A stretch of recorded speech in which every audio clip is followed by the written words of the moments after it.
He was the first person that I played Dilla shit for. I was like, yo, this dude was ill, right? He's like, oh yeah. He's like, yo, he sounds like your shit, but just better. One of hip-hop's greatest producers, J Dilla, redefined beat-making boundaries, tested creative limits, and left a long-lasting legacy that continues to inspire generations. He was a blessing to work with, man. I wish people would have jumped on it when he was alive, for sure. He was blowing up, but he should have been mega. Despite his untimely death in 2006, modern-day producers and fans continue to keep his spirit alive, commemorating his contributions to hip-hop. 15-20 minutes. What can you do in 15 minutes? Find your motherfucking sample, you know what I'm saying? The beat is done already, and it's the best you've ever heard in your life. The 90s is when Dilla would appear as a producer, and you can hear his beats across several projects released during that era. This included working with artists such as A Tribe Called Quest, The Pharcyde, and De La Soul. If you enjoy 90s hip-hop, you've probably heard some of these records without knowing that Dilla was behind the production, a common scenario amongst new fans. You hear so many people after he passed be like, oh man, I knew all those records, I just didn't know that he made them. Oh man, you know what I mean? I'm like the guiltiest one of that. But this didn't seem to bother Dilla, as he was so unique, artists would turn to him when they needed to elevate their production. Take The Pharcyde for example. After the success of their debut album Bizarre Ride to the Pharcyde, the group were looking to enhance their production for their sophomore album to avoid sounding stale. Whilst working on the album, the group flew to New York to meet with Q-Tip from A Tribe Called Quest, who sparked a conversation about Dilla. Tip introduced Dilla's production style to the Pharcyde, played them a beat tape, and sparked a collaboration that led to the completion of Lab Cabin, California. Therefore, through Tip's cosign, Dilla was able to land his first major placement despite being practically unknown in the industry. This was also an eye-opening experience for the Pharcyde, who got to work with Dilla when he was hungry and was looking to make a name for himself. You know, that was the first stage. He eventually evolved into the butterfly, but we were working with him in the caterpillar stage where his ideas were raw, he was wide-eyed, he was full of hope and dreams. Making Motion, Dilla would further add to his repertoire alongside childhood friends T3 and Baton to form Slum Village. Slum was the reason I'm even here. However, as underground artists, they struggled to garner a large following, resulting in them hustling cassettes at concerts. Slum has always been slept on.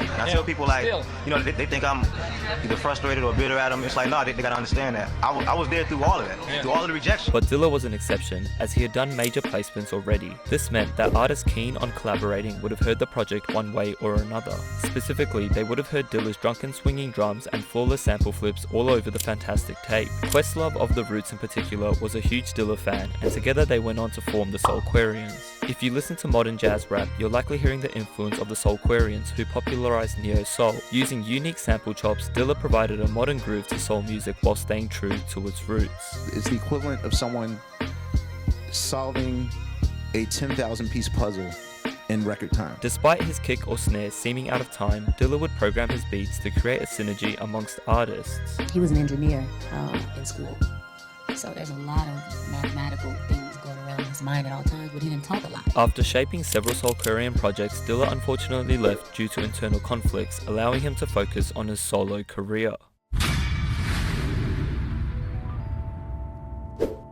Dilla's solo career features some of his most beloved records worldwide, showcasing his talents as both a producer and an MC. Fans got deeper insights into his psyche through his lyrics and selection of tracks on Welcome to Detroit and Rough Draft. As an MC, Dilla took a laid-back approach, allowing the beat to lead while his vocals blended smoothly into the rhythm. Dilla also linked up with Madlib, creating J-Lib, where they traded beats and verses, seamlessly blending their iconic styles. I mean, a lot of people don't know me and Dilla. When he moved to LA, we hung out a lot.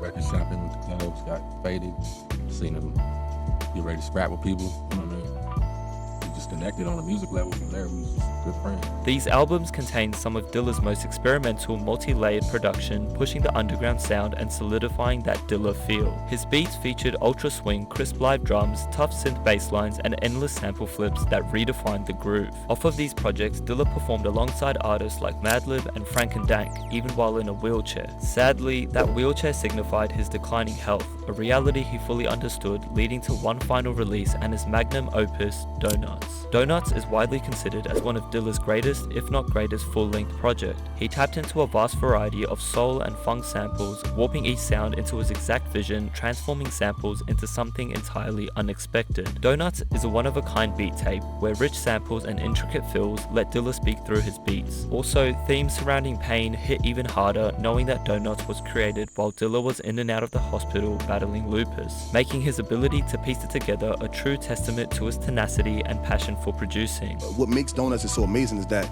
he made that on his deathbed. Like, not, oh, I'm sick. No, meaning literally in the hospital, hooked up to an IV with the doctors telling you you were supposed to be dead next week and your mom right there crying, and you hooked up to a machine, IV, with your MPC and the turntable. That's a hell of a thing. Throughout the album, Dilla also rose the bar for implementing samples, as heard on Don't Cry, where he used the 8th note sampling technique, grabbing a variety of synth-like sounds and piecing them together into a loop. And ultimately, Dilla made the most out of his career, leaving an unmatched legacy and cementing himself as a musical legend. He has touched so many people in his short time here. His legacy just continues to live on.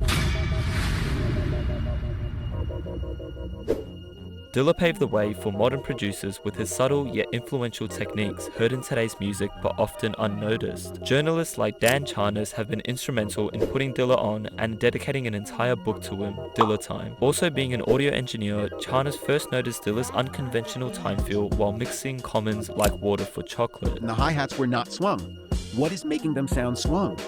Oh, the snare is coming in early. The snare is coming in before the backbeat. Why is he doing that? Dilla's rush snare created a fresh rhythmic feel, breaking from traditional quantized drums and expanding his dynamic range. His influence was clear from the get-go, with 2000s R&B and hip-hop artists quickly adopting his techniques. It's mind-blowing. Within a few years, you've got, like I said, Music Soul Child, Jill Scott, Poetic, Michael Jackson, Dark Child, Brandy, or everybody doing that limping time feel. Dan Charnas even taught a university course on Dilla's time feel, making Dilla one of a kind, as hip-hop is often overlooked in those institutions. You'll even find countless YouTube tutorials and social media posts that dissect his loops for aspiring producers. And the next time you listen to lo-fi beats to study, listen closely, as the drum patterns carry Dilla's philosophy with a modern twist. Mainstream artists like Kanye have also embraced Dilla's sound in their beats and created classic records. Ye even got to witness Dilla's artistry at first hand while working on Common's second album. This would have been a surreal experience for Ye, as there was so much he could learn and develop from Dilla. He had the organic feel,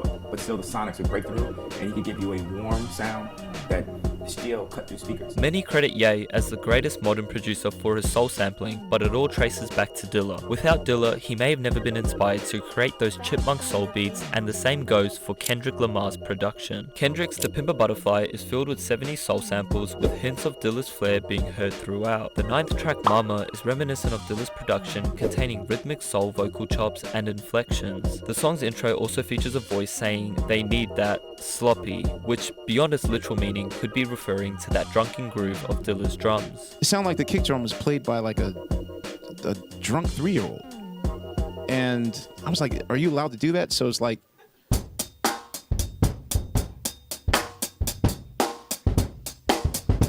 Also, the Roots, heavily inspired by Dilla's drums, in turn influenced Kendrick, pushing him to craft sonically challenging art that doesn't have to fit within anyone's box. Even younger MCs like Joey Badass gravitated towards Dilla's production, using it to elevate his sound. On the latter half of his debut mixtape 1999, Joey raps over 2 Dilla beats, creating a stark contrast in production from the rest of the tape. Dilla's groovy bass lines and offbeat kick drums stand out instantly, with Joey spitting intricate rhyme schemes over them. Many fans may have been oblivious to Dilla's influence here, but with Joey being a student of the game, helps keep Dilla's genius alive. Every time I hear a J Dilla beat, it hits me right in my heart. Like, you know, it hits me right in my soul. Like, you feel that shit every time. While many producers before and after Dilla have shaped hip-hop, none have been as revolutionary. His beats didn't just push the genre forward, they introduced entirely new philosophies across the entire landscape of making music. Breaking free from formulaic methods and developing a unique sound will always be appreciated and build on the legacy that Dilla left behind.